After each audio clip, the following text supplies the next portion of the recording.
Amis du jour, bonjour, c'est Jean-François du Web et la Tortue. Bienvenue dans ce 39e épisode des Actus de la semaine, le condensé de l'actu social média. C'est parti! Et on commence comme d'habitude avec une petite news sur Twitter. Elon Musk a annoncé qu'1,5 milliard de comptes Twitter allaient être supprimés. Ce sont des comptes sans tweet ni connexion pendant plusieurs années qui ont été identifiés et qui seront donc supprimés assez rapidement. Elon Musk a également déclaré qu'à partir de la semaine prochaine, ou plus précisément la semaine où vous êtes en train d'écouter ce podcast, eh bien il allait mettre en open source le code, l'algorithme de Twitter. C'est un virage énorme qui est pris par Twitter depuis le rachat d'Elon Musk, mais là c'en est encore un supplémentaire. Jusqu'à présent, personne n'avait vu à quoi ressemblait l'algorithme de Twitter. Et bien visiblement, ça ne sera plus le cas. Apparemment, Elon Musk aurait également ajouté que cela serait décevant au départ, puisque les parties de l'algorithme qui seraient visibles ne seraient pas très intéressantes, mais que cela allait s'améliorer rapidement durant les semaines et mois à venir. On passe rapidement à TikTok qui a annoncé son nouveau programme pour les créateurs. J'en parlais d'ailleurs la semaine dernière en vous parlant de ces fameuses vidéos qui pourraient être monétisées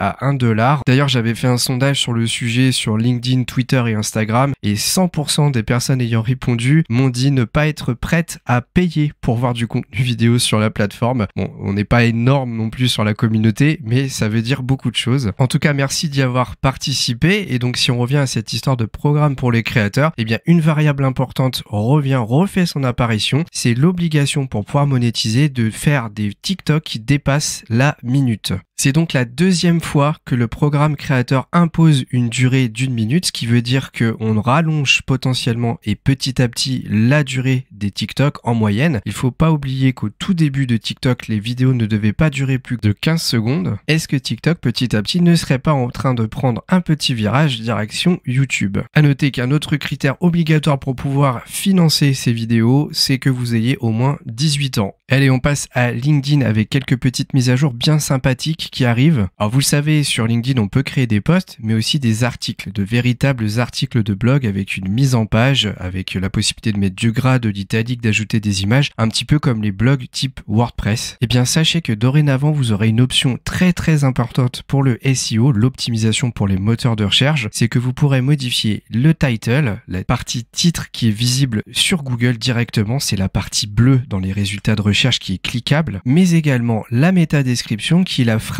qui se trouve juste en dessous du lien cliquable bleu dans les résultats de recherche. C'est donc encore une fois un pas de plus vers l'optimisation du référencement qui est fait par LinkedIn, à savoir qu'il y a quelques mois, ils avaient mis en place une fonctionnalité de texte alternatif pour les malvoyants sur les images. On sent vraiment que la plateforme fait des efforts pour être amie avec les moteurs de recherche et ce qui est vraiment bien, c'est que vous avez la main sur cette option et donc ça sera à vous de faire le travail d'optimiser votre référencement puisque plus ce sera optimal et plus vous aurez des chances que votre article de blog LinkedIn soit bien référencé sur Google. Mais ce n'est pas tout puisque vous allez bientôt pouvoir mettre en avant des types de contenus plutôt que d'autres. Par exemple, si vous êtes plus spécialisé dans la photographie parce que vous êtes photographe de métier, eh bien dans votre fil d'actualité, ou plutôt celui que verra votre visiteur, eh bien vous pourrez d'abord mettre en avant les images, un petit peu à la sauce Instagram. Par contre, si vous êtes plutôt dans la vidéo, vous êtes vidéaste, désolé, c'est pas très original comme exemple, mais en tout cas, vous pourrez mettre en avant davantage vos vidéos. Et si vous êtes plus un habitué des posts, eh bien vous pourrez cliquer sur l'onglet posts pour mettre en avant dans votre fil d'actualité, celui de vos visiteurs, pardon, eh bien les posts. Et pour terminer, et d'ailleurs c'est quelque chose que je vous invite à faire si vous en avez le temps et la capacité, c'est d'utiliser les newsletters sur LinkedIn. Il y a un système d'envoi un petit peu comme les mailings, vous allez envoyer tout cela à votre communauté LinkedIn, à votre réseau. Eh bien, à partir de maintenant, vous avez une autre option qui est possible, c'est de les planifier. Jusqu'à présent, si vous aviez une newsletter à préparer, eh bien vous étiez obligé de la faire à la dernière minute puisque impossible de la planifier. Alors bien sûr, vous pouviez la préparer via votre outil de création graphique et un logiciel de traitement de texte, mais là vous allez carrément pouvoir la faire plusieurs semaines à l'avance puisque LinkedIn fait un pas de plus dans l'ouverture de son système de planification avec ce système de planification des newsletters. Alors personnellement, en tout cas, moi ce que j'attends vraiment avec impatience dans la planification, c'est de pouvoir le faire sur les sondages. Allez, on passe à YouTube qui est en train d'étendre certaines de ses fonctionnalités qui étaient jusqu'à présent en test. Vous l'aviez vu, mais depuis plusieurs mois déjà, les sous-titres automatisés ont été généralisés. Et bien maintenant, c'est le système de doublage automatique dans les langues étrangères qui commence à être déployé et qui a l'air de plutôt bien fonctionner. Ce qui est vraiment sympa, c'est que ça va vous permettre d'élargir votre champ de visibilité puisque jusqu'à présent, si vous étiez plutôt dans des vidéos en français, ce qui est mon cas, vous vous fermiez en grande partie à une communauté francophone. Et bien, plus le temps va passer, et plus cela ne sera plus le cas puisque en plus des sous-titrages, eh bien des langues générées par l'intelligence artificielle viendront prendre le relais, peut-être même que en définitive sur le long terme, ça pourra imiter carrément l'intonation de votre voix. D'ailleurs, ça fait un petit peu peur, soit dit en passant, mais ça vous permettra en tout cas de cibler une communauté plus large et donc de monter votre notoriété plus rapidement. Vous devez le voir souvent passer en proposition quand vous êtes sur YouTube. YouTube Premium veut essayer encore une fois de vous pousser vers l'achat puisqu'ils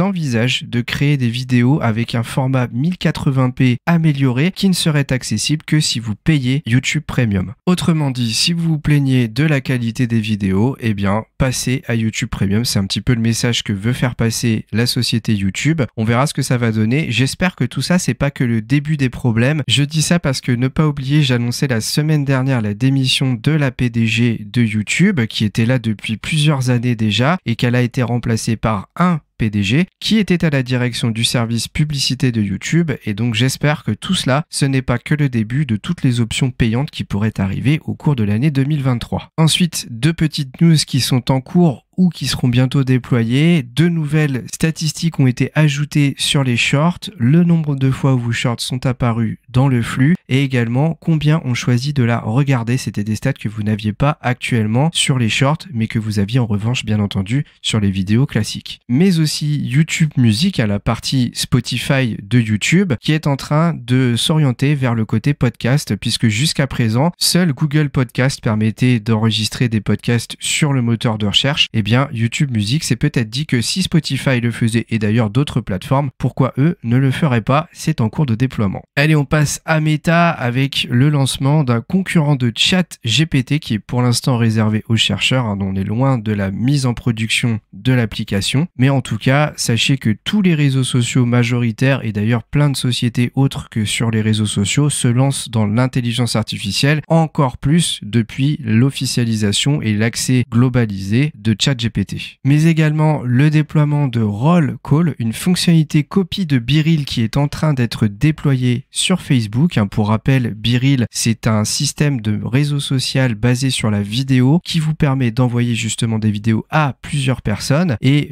de les obliger pour voir votre message à vous répondre via une autre vidéo. Ça avait été déjà repris par TikTok avec les TikTok Now. Et bien, Facebook vient de se lancer dans le même concept. Une autre fonctionnalité en cours de déploiement, la possibilité d'éditer des messages dans Messenger. Alors pour être honnête avec vous, j'avais même pas vérifié qu'on pouvait pas le faire. Je ne savais pas que c'était pas possible. Bien visiblement, ça devrait bientôt arriver.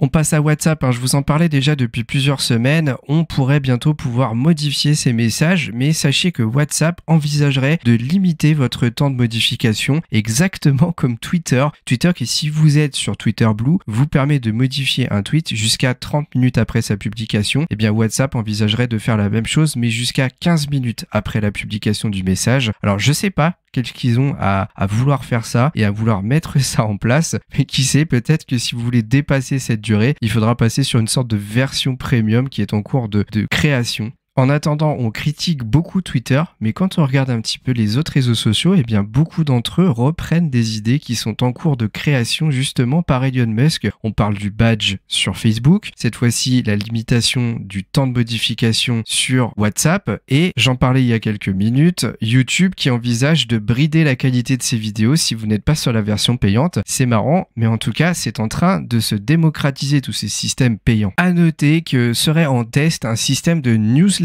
sur WhatsApp. Alors attention, il n'y a rien de précis, c'est juste une info qui a été balancée comme ça sur le Google Play Beta Program. Autrement dit, des personnes qui ont accès aux versions bêta de certaines applications ont vu cette option newsletter. Je n'ai pas plus d'infos que cela pour le moment, mais sachez que peut-être qu'un jour on pourra faire des newsletters via WhatsApp. Elle est une petite info qui a été publiée par Metricool concernant Instagram qui donne une liste des meilleurs hashtags pour faire exploser vos Reels. Alors j'ai pas vérifié que ça fonctionnait réellement, mais en tout cas, sachez que visiblement, statistiquement, et ça a été étudié par Metricool, qui est une grande société de publication sur les réseaux sociaux pour la planification de contenu et la centralisation de vos posts. Donc voici la liste, hein. Reels au pluriel, Reels Instagram, Trending Reels, Hola Reels, alors là je ne sais pas pourquoi, Reels vidéo, Instagram Reels, Insta Reels, musique et Reels viral. Ils ont également publié un tweet en commentaire de celui-ci où ils parlent des meilleurs hashtags pour le business. On retrouve donc le classique business, businessman, businesswoman, business coach, businesswoman avec un E, business life, business tip, entrepreneur français, quotidien freelance, business France, business en ligne. Ensuite, on a toute une série de hashtags pour les concours et